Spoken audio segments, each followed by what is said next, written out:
Hello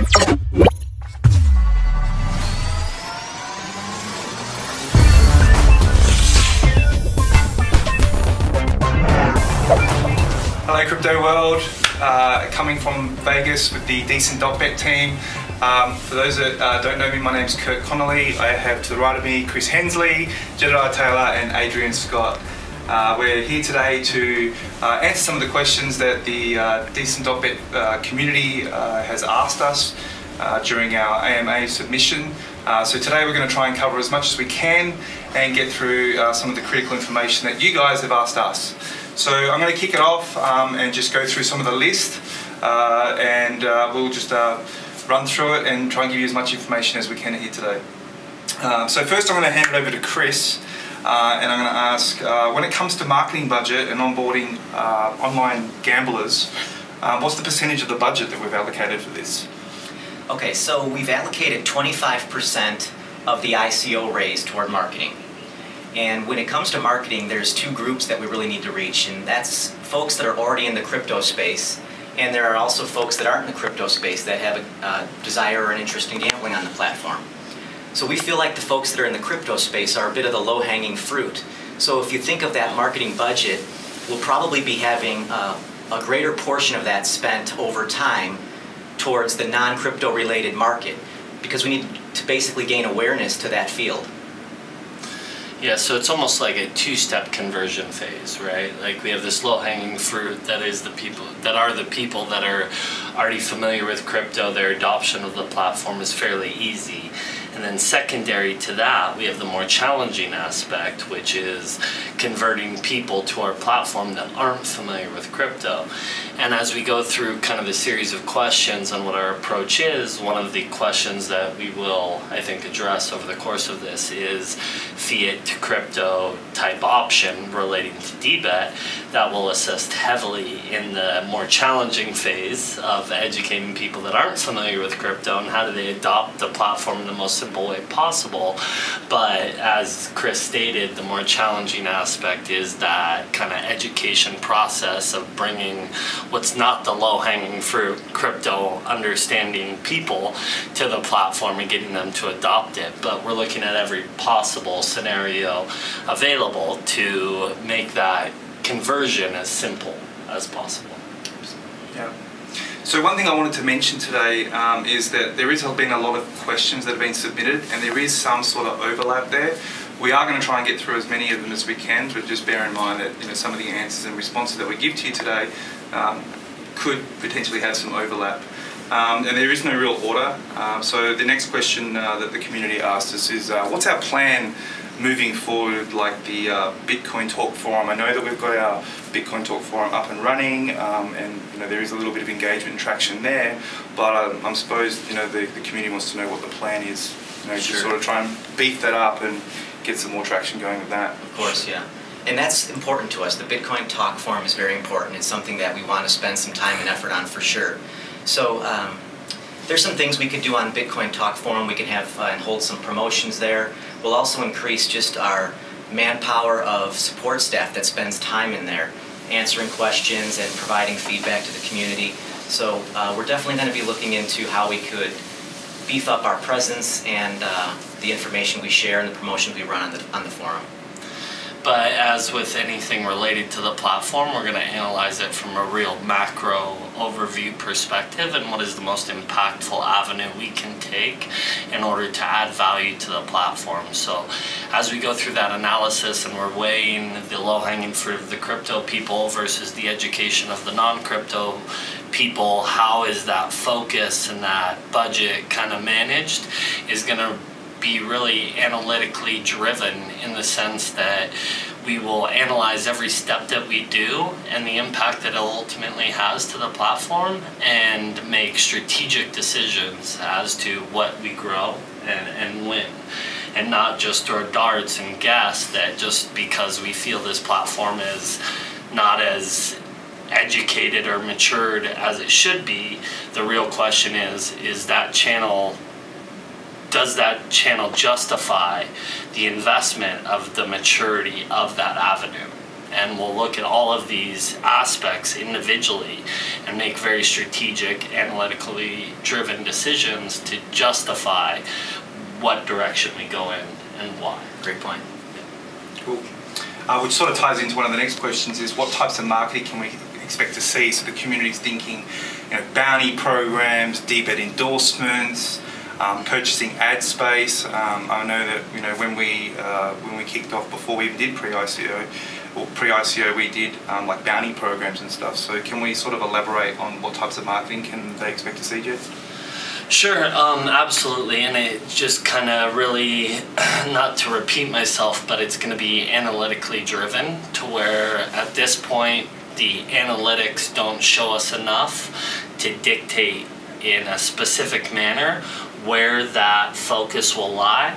It'll more be determined in a more dynamic, agile type manner as to where the highest ROI to the community and to the platform lies. So we won't overlook any aspect of it, but it really is something that is dynamic, that needs to be analyzed in an educated manner, not just grow something to grow something, right? Like, we want to grow the things that are the most impactful to the platform. So we will look at all of the avenues. We will kind of tip our toes in each avenue and then analyze the analytics or the ROI associated with those avenues, and then react accordingly based on what has shown and proven to be the highest impact type avenue. So Bitcoin Talk can be a portion of that, Facebook ads can be a portion of that, Google ads can be a portion of that, but we don't want to say that X amount will go here, X amount will go there, when reality might justify a different dispersion of investment based on ultimate result-oriented type information, and we will respond based on result-oriented information rather than growing something just to grow something. And we want to advertise to the right people at the right time. So some people, I've seen feedback, why aren't you blasting out banner ads or ads here and there? Well, because we want to be able to drive the user based on what they know about crypto to the platform when the platform is ready for that user. Correct. Yeah, absolutely. Like, you have to think about it from a really results-oriented perspective. Is driving traffic to something is one thing.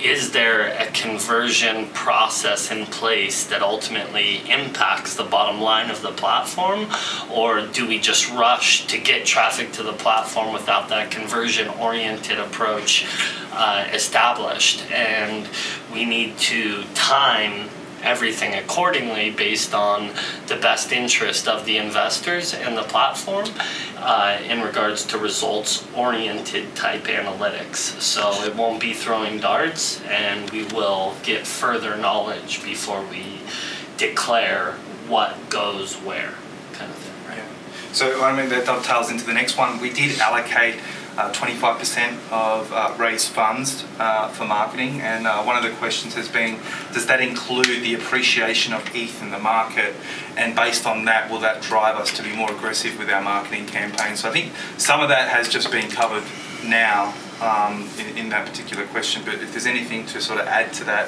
with the appreciation of Ethereum. Yeah, there is a couple things to be considered, and when you put these budgets out in place, you put the roadmap out in place, you do this months in advance, and it's impossible to anticipate or expect a company or individuals to be able to anticipate every opportunity and every avenue that will be the most specific. And what we've thrived on, and me as an individual through my experience has thrived on, is not guessing, but let results drive the direction. So the budget definitely allows us to be more aggressive, infinitely so, and we will be more aggressive. There's been questions brought up around how the budget is used, et cetera, and I think everyone will be excited about the directions we've taken and the budget associated with those directions based on the best interest of the platform.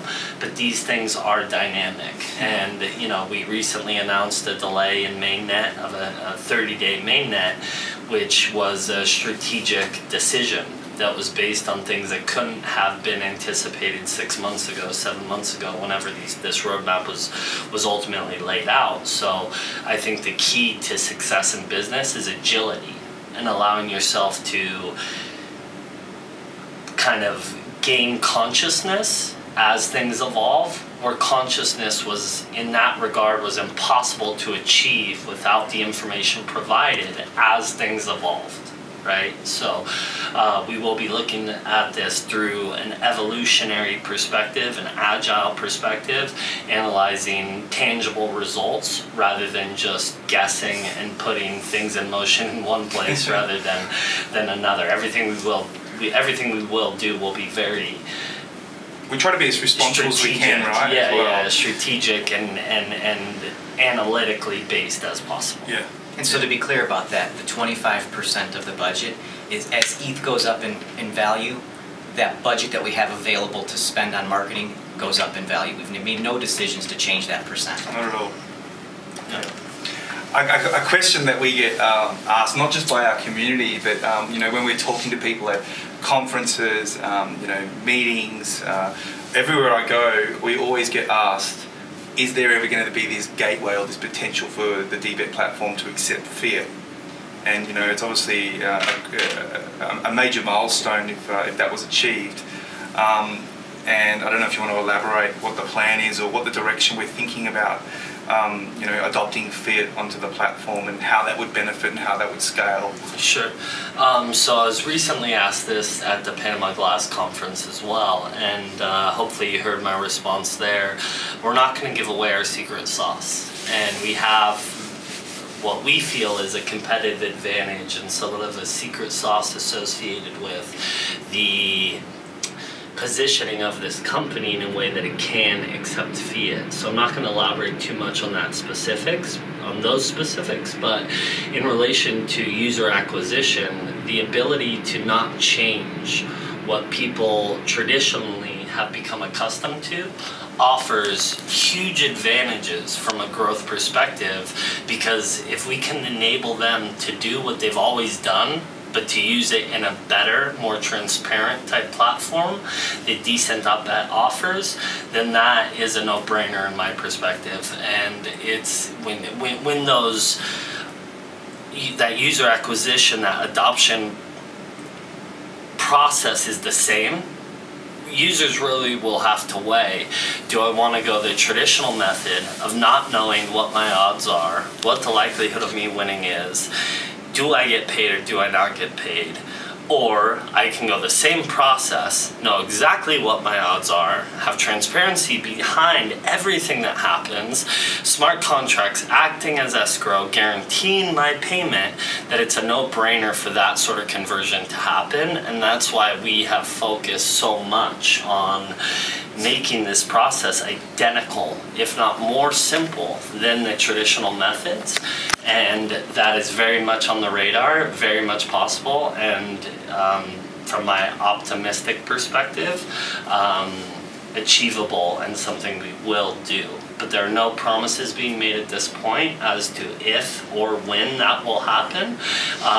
It's a complicated process, and with everything we do, we want to under-promise and over-deliver to the best of our ability, and we can't give definitive answers in that regard, but it's a huge focus of ours. Definitely, definitely. Okay, let's talk technology for a second. So, Adrian, will all the games be played in the browser, or is it, you know, I know what there's going to be, but the community is obviously interested in knowing browser versus downloadable options. So, I don't know if you want to, you know, can you elaborate on what's the process and what's the direction then? Yeah, so there will be the browser capability, and then also there will be a downloadable version that you can download and access without having to, you know, go to a website. Fantastic. So the best of both worlds. Yeah, exactly. Options. Options, right? Simplicity, options, agility. That's right. Key. We've been pretty transparent, and you know, like even back when we were in Vegas, originally we were showing and demonstrating some of our slot machines, and I think it was one of the keys to our success that we actually could show we had a working platform, or we had an MVP beta, whatever you want to call it, back then. But a lot of people asking now is that how many slot machines are going to be available when mainnet launches. So I know we've been working very, very hard on, especially your department with technology. So what's your gauge at the moment, Adrian? Where do you think we're at with how many we can actually launch at mainnet? How many different slot machines? Yes, we will launch at least one slot game, and that will be with 5 lines. We are also working on some additional games, which will have some pretty neat themes. So we will at least have the one, and then possibly some additional ones in the very initial launch of mainnet. Sure. And where this becomes really important is we get one shot really at involving the community and allowing this user experience to take place in a way that's compelling, that brings users back to the platform. So quality is much more relevant than quantity. And as we think about, can we launch more? Absolutely we could. But we want to make sure that everything we do is at the highest level possible that we can achieve. And by promising one, at the very least, is that we want to hyper-focus on this one UX, user experience, before we spread too thin and try to perfect too many user experiences at one time. Let's get one absolutely mind-blowingly amazing out there, and then work from there, because there's no rewind button in the crypto space, as we're all aware of. So we want to make sure that this launch and that user experience is at the highest level possible. So we will launch, like Adrian said, one slot machine at the very beginning, with more to come. And one of the key factors of that is bringing in more features, such as more than 5 lines, bonus games, bonus spins, all of these things that I'm very familiar with growing up in Las Vegas that users really love. And we want people to fall in love with the platform. That's the goal. So less is more in some cases, and ensuring that people fall in love with the platform justifies, from our perspective, less is more type scenario where we want to make sure they fall in love. Yeah. Which then sort of leads into the next question. A lot of people ask, I was recently on the road, London, Amsterdam, and a lot of people were talking about, are you guys going to be able to license or sub-license some real famous games and then bolt them to your platform? Like for instance, in Holland, the #1 game is called the Book of Ra, and it's like played 98% over all the other games. So is there going to be this ability to license that particular game and bolt that onto our platform, or we actually don't believe there is a need to do that? We're creating our own unique games. There's really 2 angles to this. Uniqueness is attractive, right? So when we develop slot machines, as you've seen with the testnet Crypto Chaos, these crypto-oriented type slot machines are something that we've never seen before. So that offers a certain level of uniqueness with our platform that others don't offer currently. When it comes to already adopted games that could be protected by copyrights or trademarks, whatever the case may be, then we need to work those things out to see if we can actually feature those and white label those as well, which will be more from like a legal, negotiated type aspect rather than us being able to say, let's go. So it's like there's really 2 answers to that question. What we develop, which we feel is incredible, will be licensed and will be able to revolutionize the slot machine licensee type relationship, as there may be. But for some things that are already established, that's more of a negotiating thing, but behind the scenes and between those that established it and their willingness to allow us to include that in our white label platform or not. Yeah. Okay, so we're a crypto-based company, so I don't think this question's ever been asked before, but do we really need a license do we need a casino license? And you know, there's two ways of looking at this. You know, crypto in itself, do we just become a crypto-based platform and just run solely on crypto, or do we sort of run to regulation and try and follow the law and, you know, get casino license? Because ultimately we're not trying to build this little underground sort of platform here. We are trying to build a scalable business in real world business. So, you know, it's really heavily dependent on jurisdictions, regulations, but casino licenses as well. Yeah, and for us not to be this underground type platform, we have to run the regulation. And we have and we will run the regulation in the regard of how we approach the structure of the business. Is we want this thing to be as big, as disruptive, as impactful worldwide as possible, with as little roadblocks that are outside of our control in the way as possible. And something that we don't have control over is regulatory, governments, initiatives, bills, laws, yada yada yada, all of these things that's outside of our control. But in order for this to be as big as possible, we need the least amount of roadblocks in front of us as possible. And one of the worst things we can do from a business perspective is to create unnecessary roadblocks. And trying to avoid government and trying to avoid regulation at this point, it makes zero sense. So we want to adopt regulation. We want to work with governments. We want to help to write legislation that allows for concepts like ours and concepts that involve cryptocurrency in general to be adopted rather than pushed back on. And we feel it's key for us to be a leader in the regard of pushing towards proper regulation, which historical regulation doesn't make a lot of sense, because I think one of the beauties of cryptocurrency is this infringement upon rights and freedom to make your own decisions. So from a regulatory perspective, those sort of regulations don't make sense. But if there can be a happy medium there where we can work in cooperation with governments to rewrite things in a way that adopts cryptocurrency philosophies but makes everybody on the other end of the spectrum as comfortable as possible, that's what will facilitate the most growth. And that's what DBet strives for, is to be something big, to be something amazing. And we can't do this being this underground type model. Totally. And it's fair to say that's probably where 90% of your and my time is right now, is regulations and licensing and stuff like that. So it's not easy. It's not easy, but it's not something that we're taking lightly. We're very, very serious about all of these aspects. And if we dive into budget a little bit later, something that's going to dovetail from that topic, that's going to dovetail into how the budget has been used, is we are a business that's ready to go to market.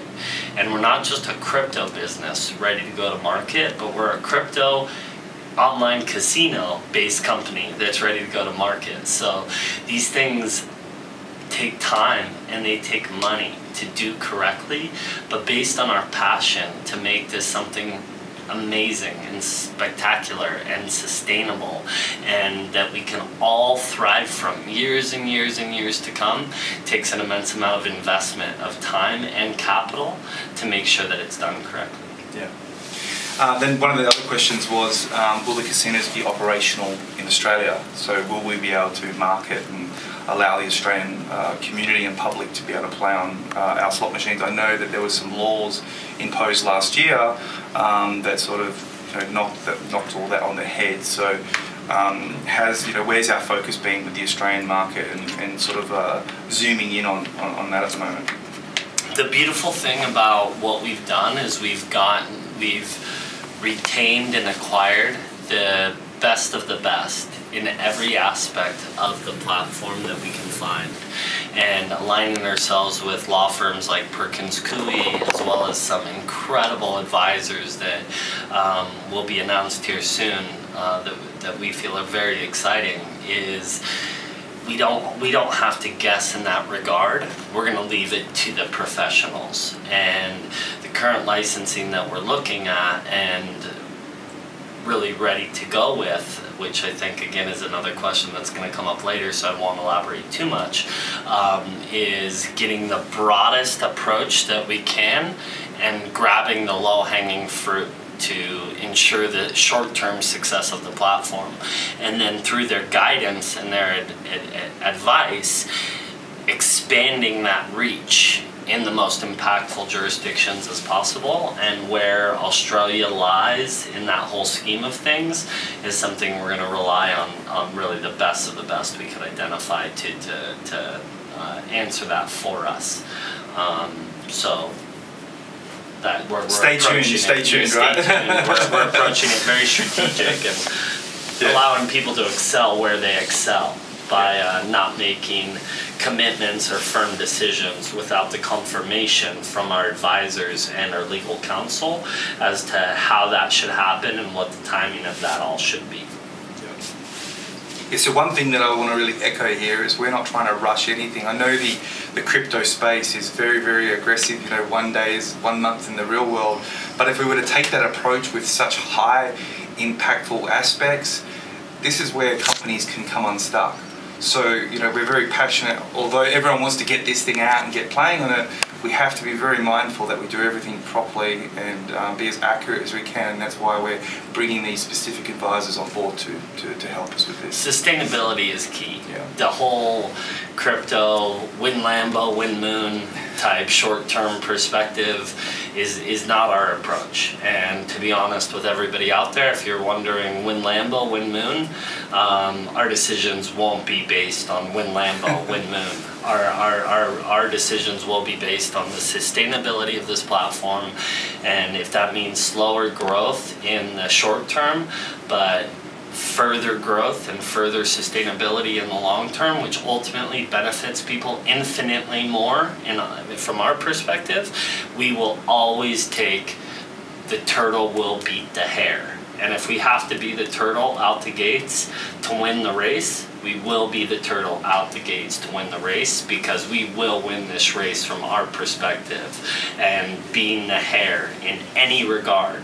that jeopardizes us hitting that finish line and that real success for the community, for us as individuals, we will not be anxious to be that hare. We will be that turtle that ensures that the long-term business positioning, not the short-term Lambo Moon type opportunities. Cool. You know, exchanges comes up a lot. It comes up a lot in our Slack.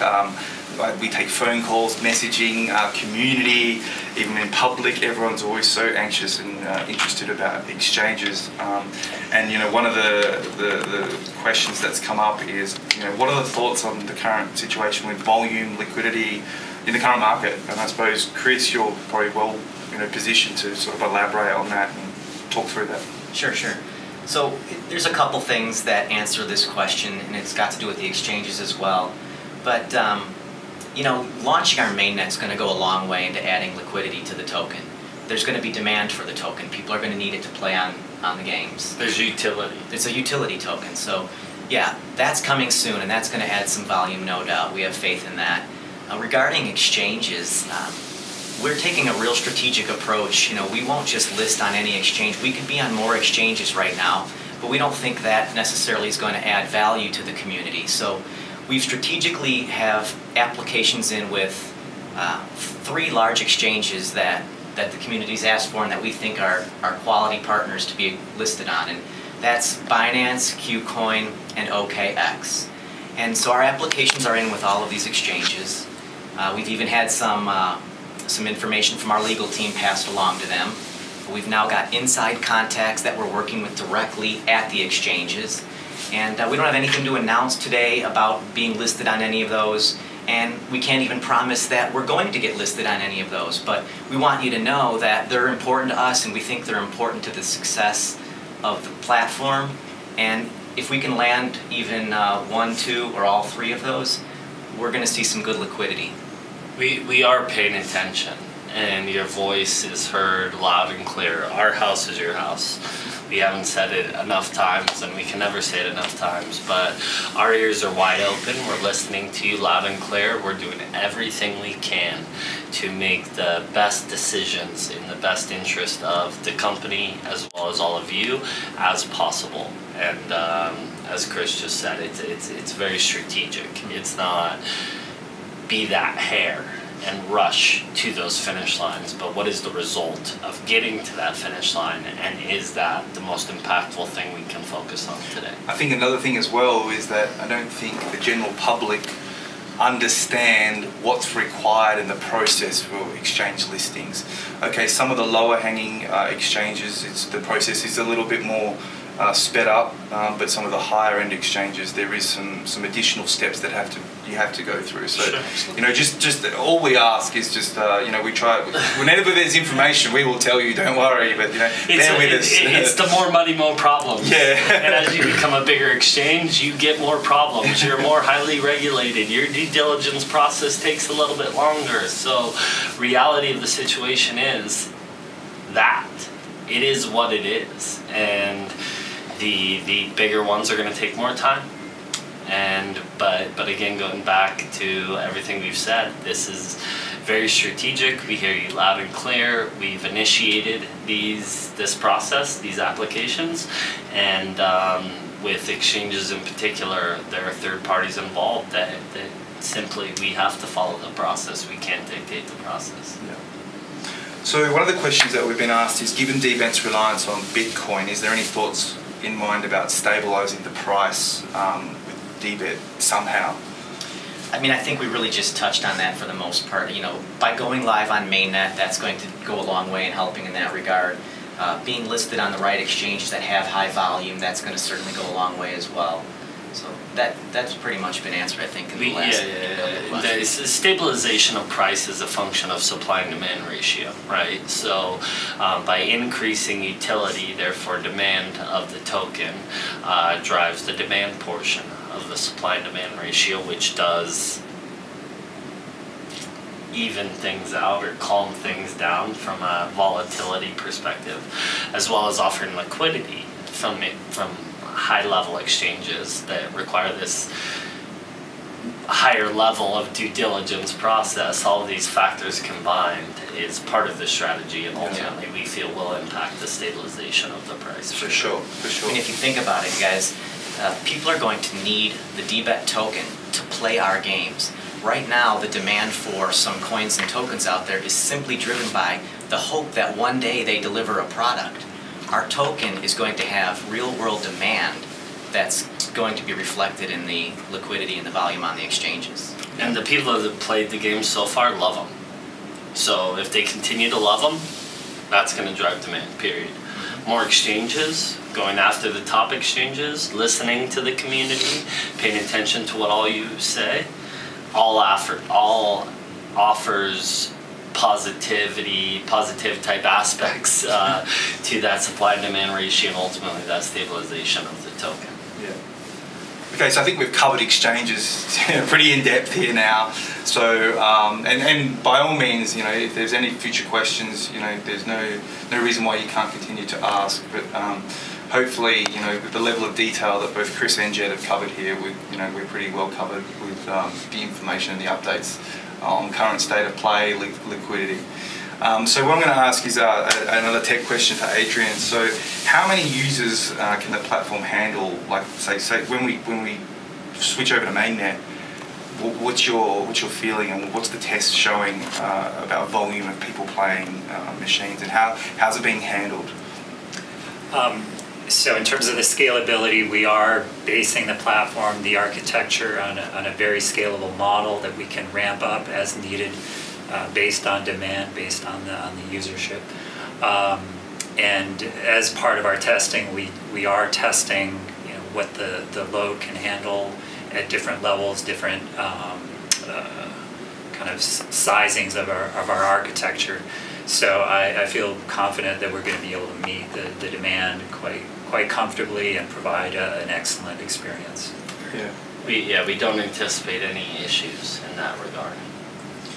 So Jed's steering onto a completely different topic is our team currently consists of 15, 16 people, and people see how busy you are and what you're doing, but how are you able to manage the team with what they're doing on like a daily basis, weekly basis, and ensuring that they're, because we're working remotely, there's a lot of people, I'm always on the road, people in Panama, people here and there. It's like, how do you manage people when it's so remote, different time zones and stuff? I know it's been an absolute challenge for me, that's why I just get on a plane and come hang out with you guys.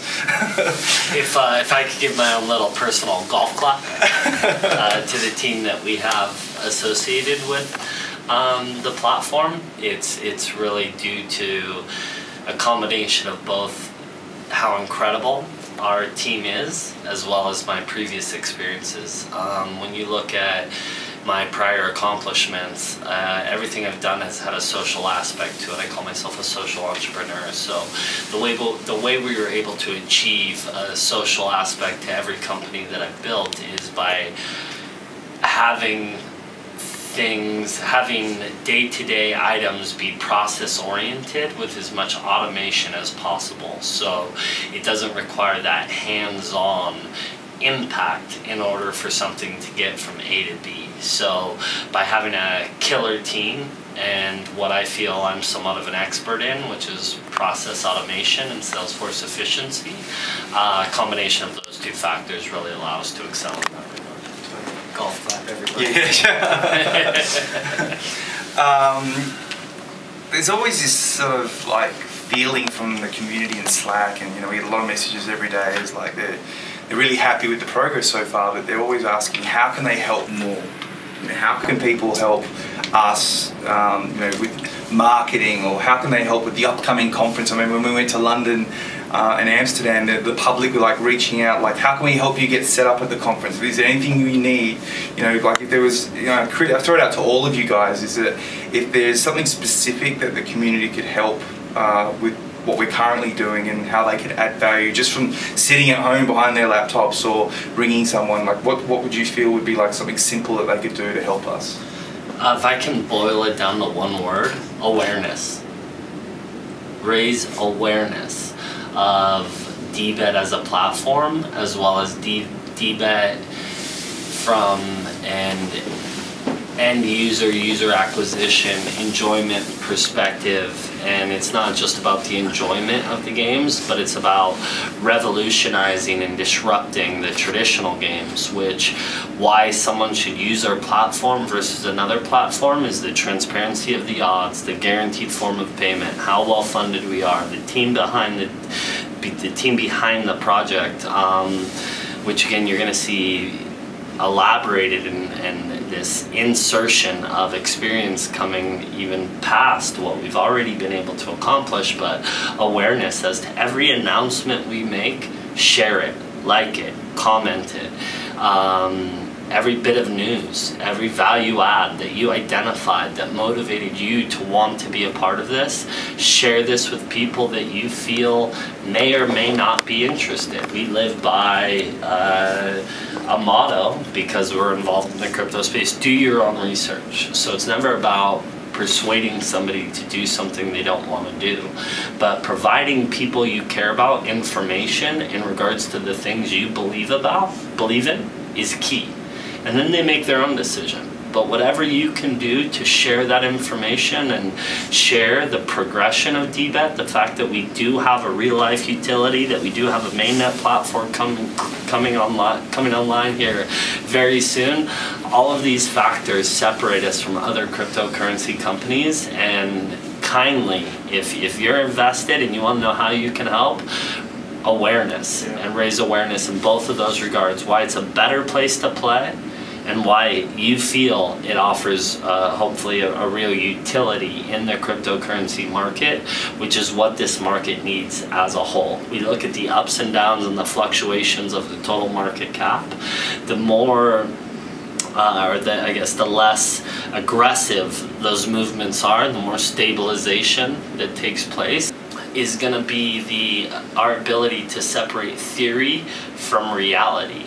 And theory is someday this may exist. reality is today that utility does exist. And by us releasing mainnet, our utility does exist.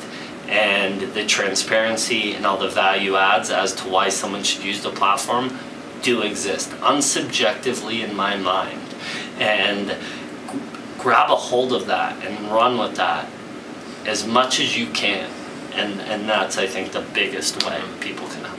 And I'll just add, I mean, like, comment, share, retweet, those are all important, but this isn't ours. This is a community-owned blockchain casino. This is the world's. We've seen it. There's a lot of talent in the community, right? I mean, if you write articles, if you create videos when the product launches, there's so many fun and unique things some people in the community have already done for us, which has been great, and we're so thankful for. But continue to do that. That's a really big help. Yeah. And we appreciate it when someone goes out of their way and says, look, I created this meme, this article, this Dutch translation, this Japanese translation, whatever it may be, to get this international exposure. Shows, and if you're in Slack, you've seen me post it many times. Best community in crypto, hashtag DBetFam. You know, this community is the best community in crypto I've ever seen, and the more and more we see of that, the more that exemplifies our thoughts as to why this is the absolute best community in crypto. Well, there you go. That's how you can help us. So another tech question. So in our roadmaps we talk about apps. Okay, so where are we at with the progress of apps, and what options are planned? So the first application on mobile will be Android, and so we now have a lot of the back end in place that we need in order to do that kind of interface from the Android front end. So we are cranking on that, and I think that's going to be awesome. We've got a lot of other kind of pieces of the puzzle moving forward, bringing in new team members and accelerating the whole, each aspect of the architecture and the platform. So I'm pretty excited. I'm excited with the team we're building, and we're making very, very interesting progress. To say the least. A huge focus of ours in the expansion of the team and bringing on more and more people to contribute to that development. Is going to expedite all of this. Yeah. And Adrian, you know, kudos. The development team has grown. We have currently, including Adrian, four or five back-end developers and 2 front-end developers. So our development team is growing, and growing with some very special people, and that creates an immense amount of optimism from a company standpoint as to where this could be, how quickly it can be there, and how impactful, once it is there, it will be. And like I said earlier, we have one shot to make people fall in love with this, and Adrian is quarterbacking that whole aspect of the platform and making sure that the UX, the UI, when things are released, people fall in love with it. They don't forget about it, because we can do as much marketing in the world to get people there. If it's not compelling enough to make them fall in love with it to the point where they forget about it, we wasted marketing dollars. But if we develop and deliver something that is over the top, fall in love with, beautiful, then the more successful everybody's going to be. And we are leveraging, you know, external groups in part of this whole process of building out this platform. We're leveraging groups to help us with the security research and testing and looking for vulnerabilities, and we're also leveraging other groups as we build out the whole mobile side as well, in order to just, you know, add more muscle and more speed and more quality to this whole venture. Cool. So we sometimes hear that, you know, people are sort of excited about slots. Some people are excited about blackjack, poker. But I think what I hear is a lot of people are excited about sportsbook, right? So there's always this underlying factor. Running a sportsbook, you have to have some people that are professional in being able to run a sportsbook. Now, before I come on board, I didn't know what it actually took to run a successful sportsbook. So the question is what is our plan for running a successful sportsbook? Sure. It's through risk management is the key to running a successful sportsbook, and part of the reason we're in Las Vegas and the things we're exploring while being here is how do we attract the best of the best, again in line with what we've done in the past through the engagement of the best lawyers we can find, the best accountants, the best team members we can find, is identifying the best managers in regard to risk specifically related to the sportsbook that we can find. And we're out here meeting with some very high level, decades of experience people that we look forward to hopefully onboarding and bringing into the team to make sure that we have the best of the best in every regard. Yeah, very excited to be in Vegas at the moment.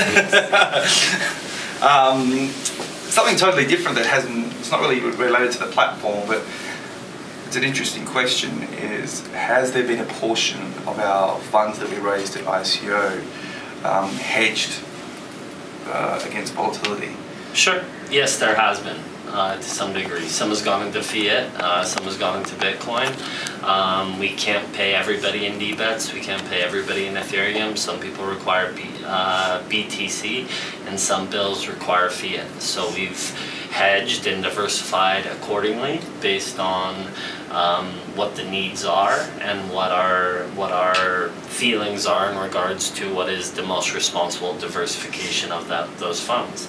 The majority of it has been left in Ethereum, but a large portion of that Ethereum has been diversified to give us the agility to engage the people that we need to engage regardless of their method of payment. And we do need various methods of payment to engage various third parties, and we've positioned our capital in a way that allows us to engage regardless of their required method of payment. So we definitely have diversified. Yeah. Well, something that's quite interesting is more and more companies are actually asking to be paid in either Bitcoin or Ethereum than Fiat, right?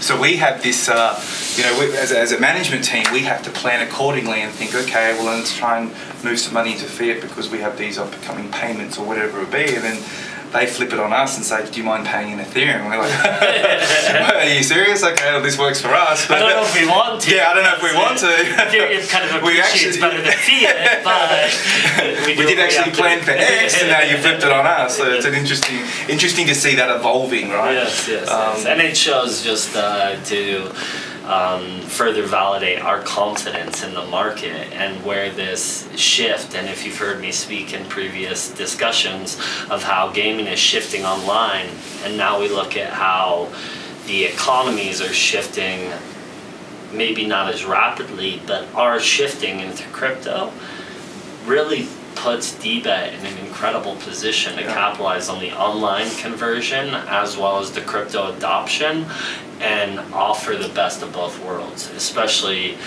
when and hopefully if we accomplish the Fiat to D-bet type option, which would really be the icing on the cake to offer everything to everybody. So how do we track the number of D-bet tokens that are gambled like on a weekly, monthly basis? Like, what's the mechanism that we're going to have in place so people can see, like, on the platform? So we are going to launch with some initial analytics built into the platform. The beautiful thing is all of the info is there on the blockchain as well. We may do some little bounties to incentivize some open source kind of blockchain readers oriented around D-bet as well. So people have multiple ways to look at those analytics and third-party analysis. Figure out their strategies and ideas. Generate ideas from that. So there'll be some neat ways, and I expect we'll gradually build out that whole analytics platform over time as well. Yeah, the beauty, again, to just slightly elaborate on one aspect of that, is the beauty of blockchain is everything's captured on blockchain. Right. So now it's just a dissection and portrayal of those analytics, but the fact that they're being captured allows us to be interactive with them in a way that provides as much transparency, as much upfront, as much real-time information as possible. But it is all dependent on the technology itself, lags in the Ethereum blockchain, et cetera, which we've done a number of things to overcome. But at the end of the day, real-time on blockchain requires confirmation, but everything is being captured, and whether it's being communicated on a real-time basis or an hour-to-hour basis or day-to-day basis, we have the analytics being captured and therefore can interact with them and can create ways to display them to you. But there's only so many hours in the day, so we will further that evolution as time permits. Adrian, what about so at the moment, say if you go onto Reddit, you can see how many people are online at any one time, or whatever other social media. Some places they show you there's 1,000 people currently online. Is there going to be some sort of aspect in the platform that say there's 1,000 people currently gambling on there? And if there is, what would be the benefits of that? What are the pros and cons of showing how many different people are on there? I mean, if someone logs in, they see 2 people gambling, obviously it has a negative effect to it. So is there this sort of potential to have this sort of trigger or widget or whatever you want to call it on the side to show those sort of numbers? Yeah, and we haven't really defined that fully yet, and I think it's something we want to do some user testing on and see what the reactions are, just for the example. And maybe that number shows up if it's above a certain mark. I'm not sure, but yeah, we've had a few folks asking about that and still just trying to figure out what makes sense for launch. And then, probably run some A/B tests and see what the reaction is to them. Yeah. With all of these projects, there's phases to them where you can only so many hours in the day, only so many things that you can focus on. We have to prioritize continually and say what features do we feel have the biggest impact and are the highest priority type of items, not to disregard any of the items, but for all of our sake, let's deliver the most impactful items sooner rather than later. Yeah. So I've never been asked this question before. If we had to do it all over again, would we do something differently? And I suppose, have I ever had the time to think about it? But I personally think there's not a single aspect that I think that we would do differently, because I felt we've done it in such an organic way. And to me, I haven't been in crypto for that long, but I'm super proud of what we've achieved in the time space that we've achieved. And we've been places at conferences where much bigger known companies hear our story and are very interested to understand our story and how we all come together and how we did it. Vegas base camp.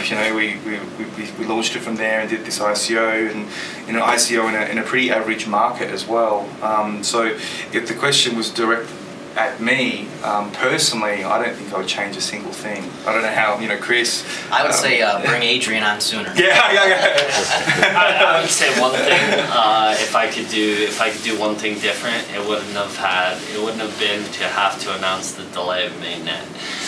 When it comes to roadmaps, everyone needs to realize we published these things 6-7 months ago, and there's so many things in between that are unanticipatable, that we sincerely, from the bottom of our hearts, strive to under-promise and over-deliver with everything that we do. Is as much of a right decision as it was, and we're proud to make that decision because it needs to be done correctly first and foremost.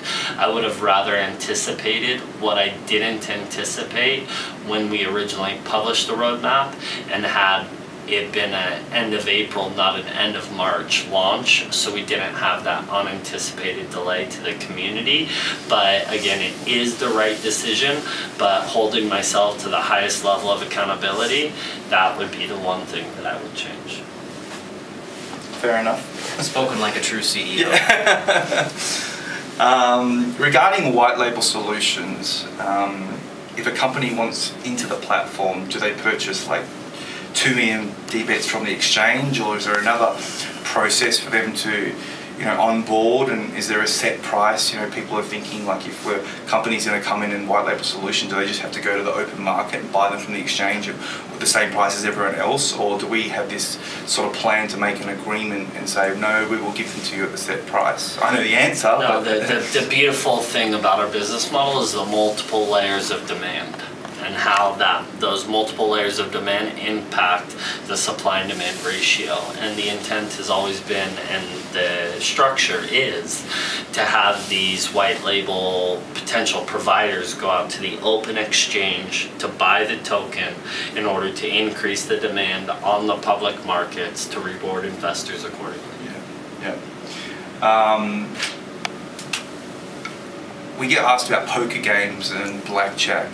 So these, how are they going to be addressed, and when are we going to transition into focusing on, because right now it's sportsbook, heavily focused on sportsbook and slot machines. Where is the transition going to run over to blackjack and poker from a development perspective? And if I could interject on that, it's the common theme you'll see throughout the way we engage the business is what is the highest value add to the business. And today that might be one thing, tomorrow that might be another. And us being dynamic and agile enough to be able to shift gears based on the best interest of the community and the platform itself to deliver what is going to be the most impactful items possible at the earliest stage possible. And as things have evolved, things have changed. We're looking to update our roadmap here shortly and make some announcements here shortly that people understand why the emphasis in regards to the timing of these things could potentially change and why. And it's self-evident as to, with these potential announcements we'll make, as to why they've shifted and why that's the best interest of the community. But the goal is to clearly offer a fully available offering in regards to casino as possible, but we have to be agile and we have to be strategic with what is released and where is the focus, when and why. And that's something that will change over time, and we'll keep everybody up to speed. But some things that are positive and I couldn't have imagined in my wildest dreams have happened that may impact that roadmap, and it will be more from a strategic manner than a definitive, this is what we're doing and we're going to stick to our guns because that's what we said. Even if it's not in the best interest of the company, we will be dynamic, we will be agile, we will be responsible, we will be paying attention to make sure we're doing things at the right time in the best interest of the company. Yep. So one of the other questions was the sound effects with the slot machines, Adrian. So people are asking, with the current slot machines and the slot machines that are going to launch at mainnet, is it going to be any specific new sound effects that are added and bolted onto the slots? So sound is super important in slots, and we haven't prioritized it prior to now. So I am working on bringing on board some talent in the area of sound design and engineering to really help us provide the right kind of experience there, because it is so important, and we definitely appreciate that, and Jed's been guiding us in that direction, and so we're gonna make that right. Sure, and the reason it hasn't been a focus is sound is clearly secondary to core functionality, right? Like, we could have the greatest sound in the world, but if it doesn't function appropriately, the sound doesn't matter. So we have been laser focused in making sure that the UI, the core UX, the core functionality is dialed in.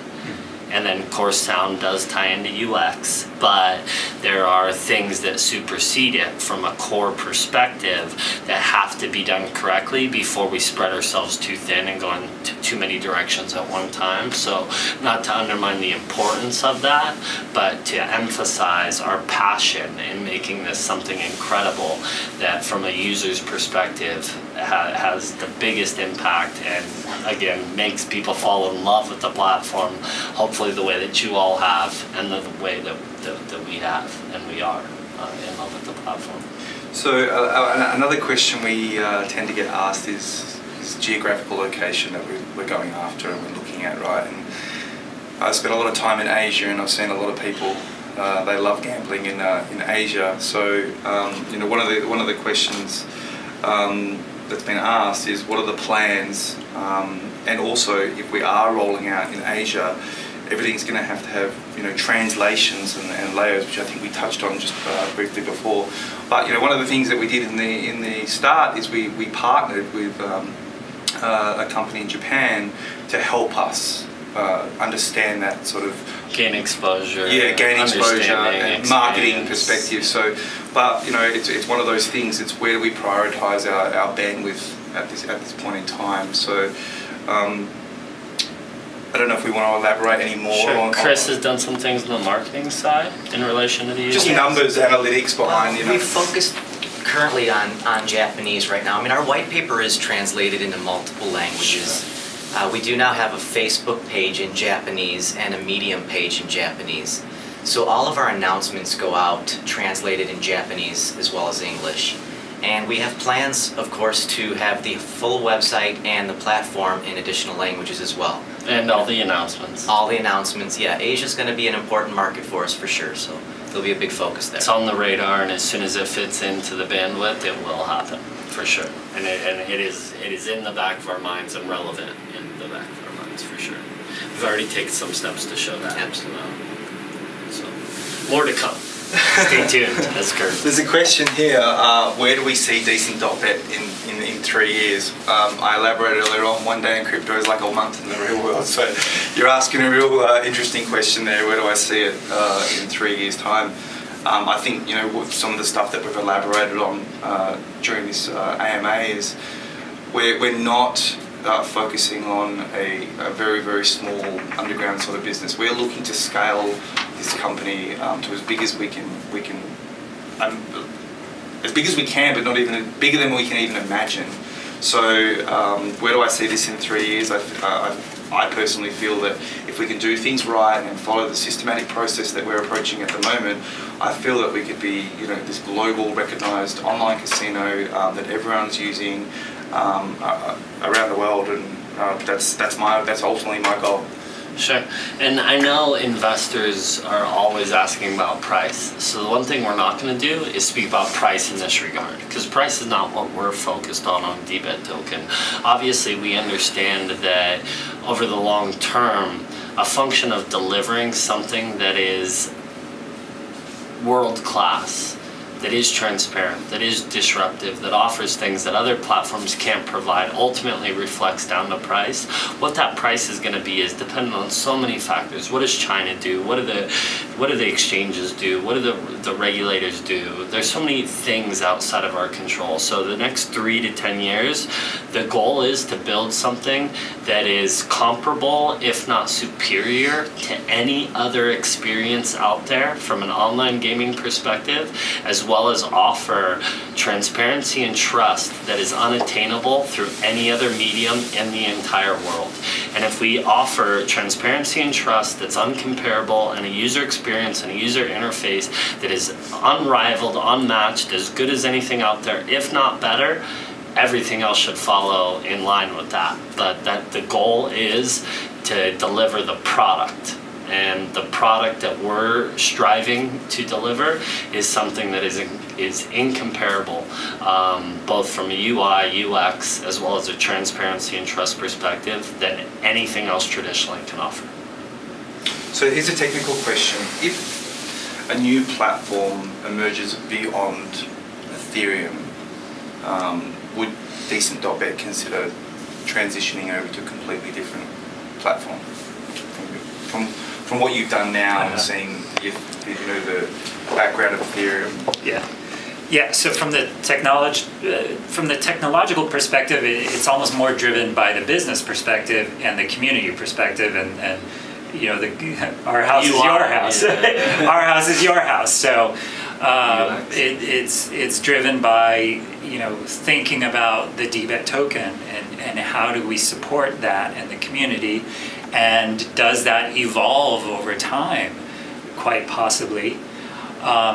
but no matter what happens, it needs to support that token and that community offering, and then it also needs to provide those values that we have of the verifiability and so on. So as new platforms arise and present opportunities and options, we just need to be extremely careful that, for example, a platform is not going to be gameable by a limited number of nodes or some other issue like that. So it needs to be something where the casino is going to function properly, and it needs to be verifiable, transparent, and real. There's this old saying, begin with the end in mind.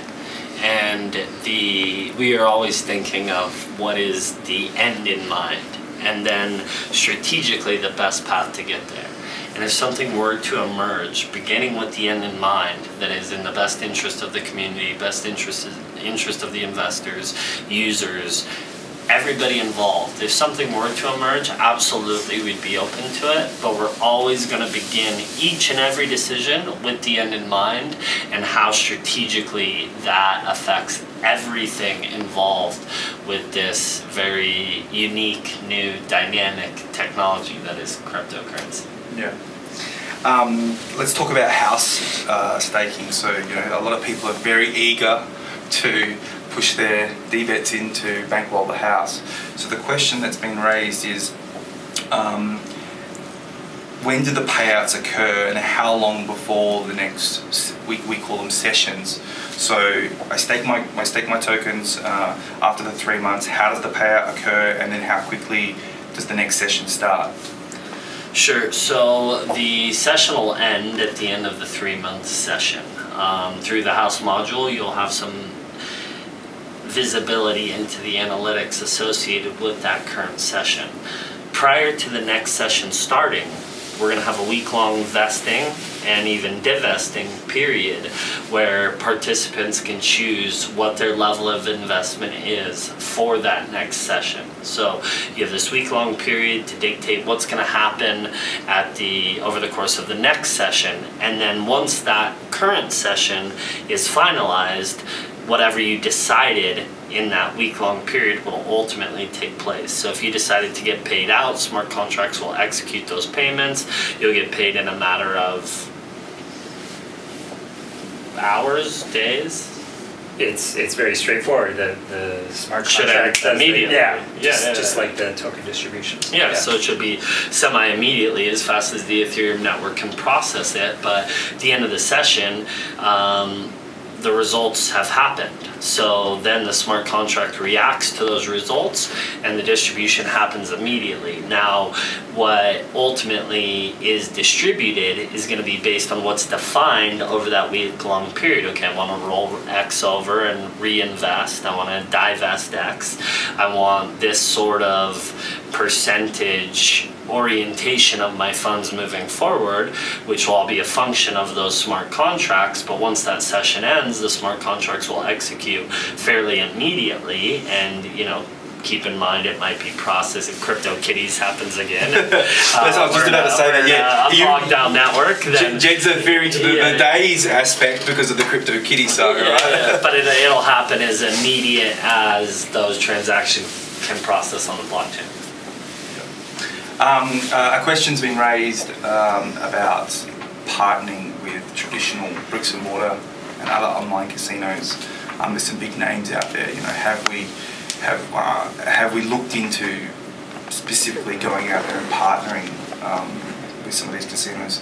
And for me to answer part of that question, the timing's not right to go partner with some big casinos, because traditionally in business, if you're going to the table to do a deal with a casino or something like that, from a white labels perspective or something, you need to be ready to execute that deal, right? So it's sort of, when we were in Japan, there was people trying to ask us to come to Macau to talk to casino owners and explain our product, but it was way too early to be doing those sorts of things. So is it in our pipeline? Is it on our radar to be talking to traditional bricks and mortar or online casinos for implementing the Decent.bet platform? Definitely on our radar, and will happen at the appropriate time. We've had interest not just from Macau and some of the most compelling opportunities as I can think of, but through the Peter Costa relationship, which we'll elaborate more on here soon, through the introduction of additional team members and things like this, we've had interest from, you know, Scientific Games in relation to some of the things, the ideas and new approaches he's brought to games, which Scientific Games, for those that don't know, bring games to the felt, which means they're actually played in physical casinos. So the licensing opportunities are huge, not just through our solution from a casino perspective, our solution from the use of state channels and the speed of the Ethereum network, but also down to the physical realm as well.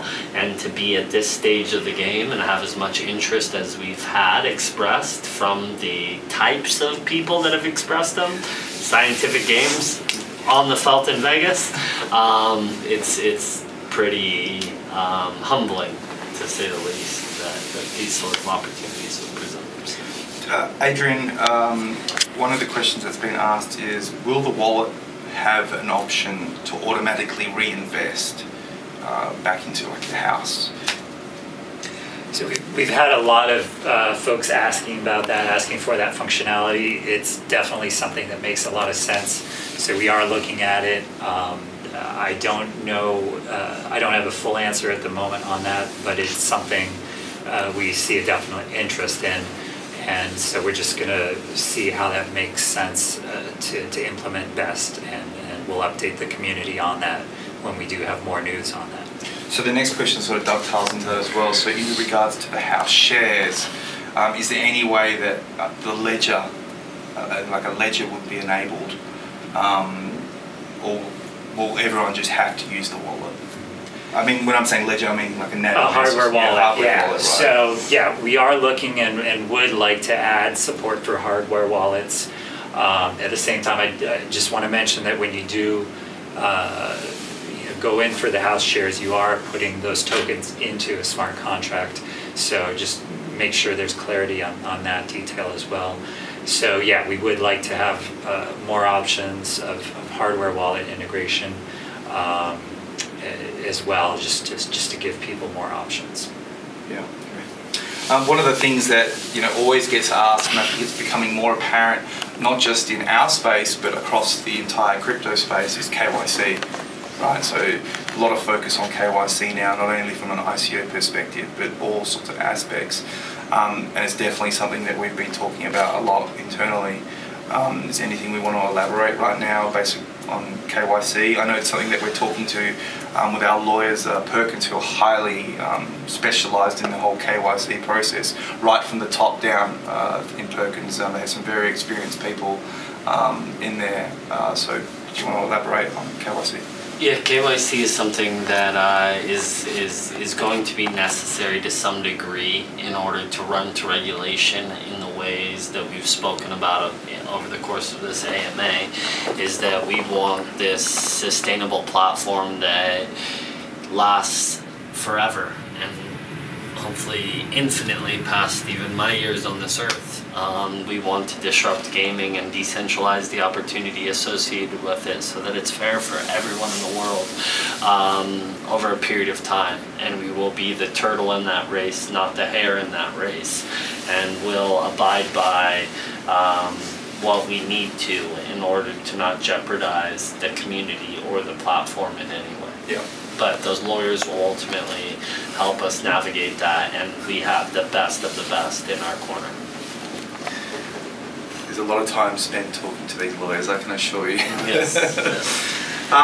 Regarding, this one with you, Chris, so regarding the deeper merchandise, I know you're specifically not taking care of that, but I know that there was, you sort of have a bit better understanding at the moment, is where are we at with like our online store? We get a lot of people that love the D-Bet hoodies, and we do our best to try and get as many D-Bet hoodies out to people and especially our community. So do you have a bit of an update for based on our online store? Yeah, the online store is important, and it's a fun thing for us to be able to offer the community. It's actually built. There's a lot of product that we can offer. We just haven't turned it on yet. There's a few reasons for that, and some of it's got to do with just the overall setup of the organization. But I think they also might have even asked, will we take D-bets? We'll accept D-bets to pay for merchandise. And we would love to be able to do that. And as you may know, when you operate an online website, if you're using a service like we are currently, you have payment processors that you select. And we've selected one that accepts cryptocurrency, but they're only accepting Bitcoin at this point in time. So we would love to be able to accept D-bets on our gear store at some point. So hopefully we'll get a chance to do that. Yeah. I can't see too many people selling Bitcoin at the moment to buy a hoodie. No. Not into the garage market. Who knows? Here's a security question. As we're ramping up for launch, how much work is security focused? I know the answer to that. and I know how passionate you are about security, and I know that how hyper-focused you are on that. Yeah, that's really one of our biggest focuses right now. So as you can see from the test net, we've got a lot of technology that's already built and already there.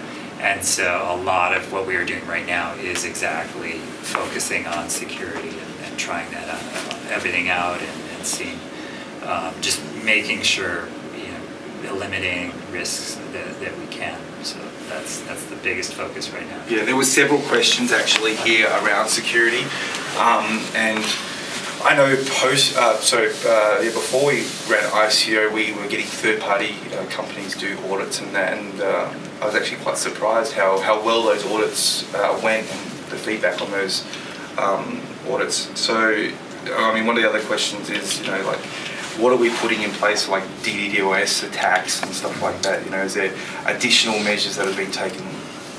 Yeah, so we now have resources we did not have, previously for the token contracts. We are expecting to have more than one third-party auditor on our smart contracts. And then we also have a network of security vulnerability researchers going after trying to find vulnerabilities in various aspects of our platform. So the smart contracts, the website, the wallet, just different scopes that they are trying to find issues with as we speak. So we're after that in multiple ways. DDoS attacks is another example, and so it's just a matter of, that's just part of the infrastructure we're dealing with and putting in place to address that kind of vector, potential attack vector, which is just one of very many. Yeah, and do you ever perceive or foresee that there's going to be designated time where we're going to have to, pause the platform or shut down the platform for maintenance? I mean, you see exchanges, they lock wallets or we're down for maintenance.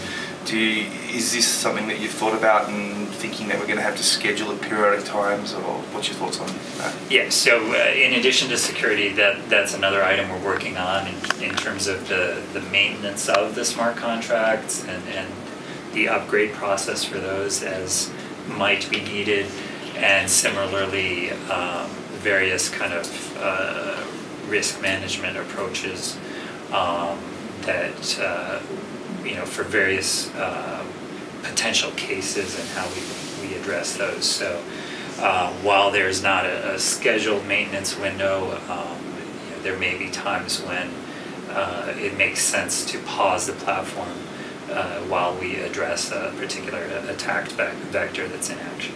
Yeah. The hard thing is anticipating the unanticipatable, right? And saying this could never happen because I only know what I can anticipate. But then I realize there's things that I couldn't anticipate that happened. And so giving definitive answers in that regard is challenging. But if you guys are familiar with the genius, which Chris is responsible for, could we have done anything better? Bring Adrian on sooner, because we know how smart this man is.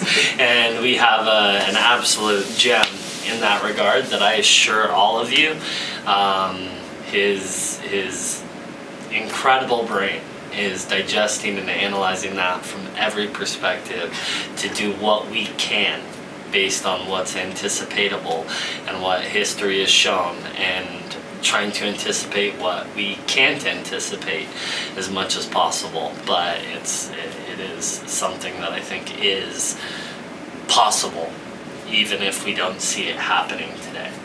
I personally feel safe just being around Adrian because of his love for security. If there's anyone I want to go out in Vegas with, I just want to take Adrian with me. So he's the mental bodyguard. So, I mean, there's literally one last question, and I know that we've been through a lot, we've covered a lot of ground here, and we really appreciate your time and attention. And one thing that's very close to all our hearts is charity. Right, so we have talked about charity before. We probably haven't been that vocal about charity over the past couple of months, but I want to assure you that there's no way that we'd ever take our foot off the pedal when it comes to our Decent.bet charity. Decency, So, baby. yeah, decency. For humanity. Yeah, so it runs through Jed's veins, and there will be more information coming in, but it's like bandwidth once again. Is like, is there a need? Is there a focus for the charity right now?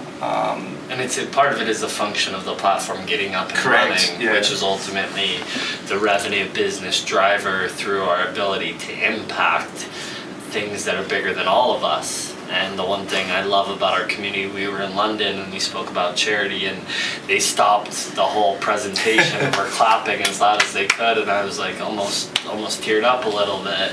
I was so kind of overwhelmed and warmed by the fact that they care to feel as much as I do, and we do as a team to making that happen. That will never go away, but we have to have a product, we have to have a business, we have to go to market for any of that to be realistic. And as passionate as you are about things, you have to understand the time and the place in which things need to happen. And we understand that the function of us making an impact on a charitable perspective is based on our ability to deliver the product that we're committed to delivering, which is that world-class UI, UX, transparent, trusted, new form of online gaming that has never ever been seen before in the history of the world, first and foremost. And the better job we do at that, the more impact we'll have from a charitable perspective. And our commitment to the charity dictates to some degree our commitment to delivering something of that nature. And we do understand you can't put the cart before the horse, and the horse is getting the business launched, and the cart that might be more important to all of us is a function of the horse carrying it across those milestones. Yeah, definitely. So that concludes our AMA. Personally, for me, I appreciate everyone that took the time to drop the questions in there, ask us the sort of things that are really bugging you out.